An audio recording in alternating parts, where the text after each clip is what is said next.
Hello, everyone. This is Yoko. In this channel, I've noticed that much of the information happening in China doesn't always get accurately conveyed to countries outside of China.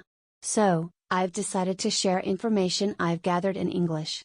I collect information from various media sources, and I'd appreciate your comments on the content of the videos. As English is not my native language, I use AI speakers to generate audio to ensure I convey the information accurately. If you enjoy the content, please consider subscribing to the channel and offering your support. Today, I'd like to discuss secret operations, a topic that often doesn't receive much attention in Japan. Japan is often said to have a lax attitude towards spying and secret operations, and there is limited information sharing and discussion on these topics. As a result, when debates about espionage and secret operations occasionally arise, there's often a lack of background knowledge to understand their significance. People in Japan tend to interpret these issues from entirely different perspectives. In Japan, there is generally a lack of awareness regarding the dangers of espionage and secret operations. However, in the realm of international politics and military affairs, covert operations are of utmost importance, and falling behind in this field can be as perilous as losing a war. Therefore, understanding secret operations is crucial and should be considered common knowledge for the people of Japan. Recent events, especially the large-scale attack on Israel, have led to theories that Israel had prior knowledge of the attack but deliberately allowed it to happen. I'd like to share my perspective on how to interpret this situation. First, let's talk about Israel. Israel is a country surrounded by enemies, and while there may not be direct confrontations on a political level, there are many anti-Israel elements among the people living in its vicinity. Thus, the potential for conflict is always present. In such a country, covert operations are highly valued, and Israel is known for its powerful intelligence agency, the Mossad. The fact that such intelligence agencies exist, and yet they couldn't detect such a large-scale attack, raises questions. There is a theory that Israel might have known about the attack but deliberately allowed it to happen, and there have been reports regarding information provided by the CIA and Egypt. These are the reasons behind suspicions of Israel knowing about the attack and letting it occur. However, as I've mentioned in previous content, I don't believe in such theories. There are two main reasons for my conclusion. First, from a political standpoint. If Israel were to initiate a large-scale military operation now, it would be the worst possible timing for the United States. The US needs to support Israel, which would strain resources further and divert attention from other pressing issues like the situation in Ukraine. The US is already dealing with domestic discontent, and supporting Israel in a large-scale military operation would add to these challenges. Additionally, China's military activities around Taiwan are of great concern as they defy international opposition. American forces are required to counter these threats, so the US wouldn't want Israel to initiate a large-scale military operation at this time. By the way, the information conveyed from the CIA to Israel wasn't presented to the US president. This means it was one of the pieces of information exchanged on a daily basis. It's reasonable to assume that it was just one of many pieces of information discussed at the operational level. If, hypothetically, there had been highly specific information, as I mentioned earlier, for the reasons explained, the United States would have intervened by alerting Israel, even if it meant the president had to call Netanyahu. But if the CIA, in this case, considered it information not significant enough to present to the president, then it's likely that this was just one piece of the routine information exchange, perhaps classified under routine information from the field. Now, regarding the consequences of US intelligence operations, it's something many people are aware of. However, information is shared daily from the intelligence community to the president. But if information about the attack we discussed today was not included, then it suggests that the CIA didn't consider it to be very important.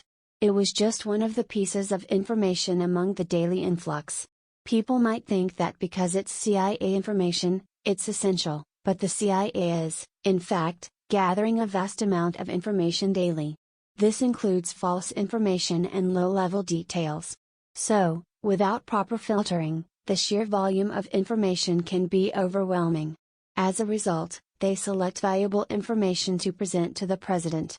In this case, information about the attack we discussed today, at least based on what's reported, wasn't included. And even if it had been, from the US perspective, it would have become a presidential issue. As I mentioned multiple times, if a conflict were to erupt, it would be highly inconvenient for the US considering the ongoing challenges and domestic dissatisfaction in the US. Supporting Israel in a large-scale military operation would strain their resources further. Moreover, China's military actions concerning Taiwan are of concern as they defy international opposition. American forces are needed to counter these threats. Thus, the US wouldn't want Israel to initiate a large-scale military operation at this time, as it would divert attention from these critical issues. The second reason pertains to intelligence operations. Despite receiving information from the CIA and Egypt, some people question why Israel allowed the attack. To understand this, it's essential to know how intelligence agencies operate. Information sharing between intelligence agencies is a much more complex and ongoing process than people might assume. In the case of Israel and the US, they exchange information regularly, perhaps even daily. This isn't limited to specific, groundbreaking information. Instead, they continually share various pieces of information. Among this wealth of data, there might have been hints about Hamas's movements that could have signaled the impending attack. In summary, the theory that Israel intentionally allowed the attack to happen doesn't hold up in my view, considering both political and intelligence factors. In summary, in my view, the theory that Israel intentionally allowed the attack doesn't hold up when considering both political and intelligence factors. Of course, there can be errors in the field of intelligence. However, it's crucial to filter out valuable information from a vast pool of data, and some information, even if from the CIA or Egypt, might not meet the criteria for immediate attention. So, it's not far-fetched that such information wasn't acted upon.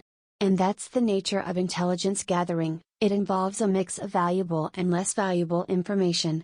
Therefore, understanding the nuances of intelligence is crucial when discussing such matters.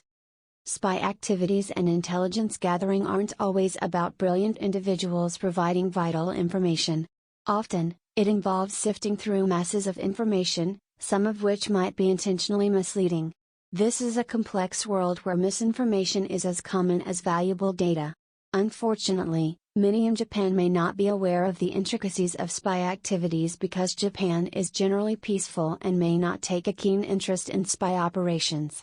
When people think of spies, they might envision super smart individuals bringing critical information, but in reality, there's a lot of misinformation and fake information mixed in. Now, concerning lesser-known Chinese intelligence information, China has a division called the National Security Ministry, which is known to carry out domestic intelligence activities, primarily monitoring anti-establishment movements within the Communist Party. Communist Party members are watched closely because, for them, personal safety is often more critical than national security. Various places in China have influential figures who could be undermining the government, so they are closely monitored. In China, there's another department known as the Propaganda Department, and they are believed to engage in similar information gathering activities. It's not clear whether they report on a daily basis, but some suggest they do so frequently. The Propaganda Department oversees China's media, and while it may appear that they control information, Chinese media outlets do carry out some journalistic activities. Chinese media reporters are collecting various information throughout the country, and this information is reported to higher levels. But not all of it is significant, there's a lot of routine information as well.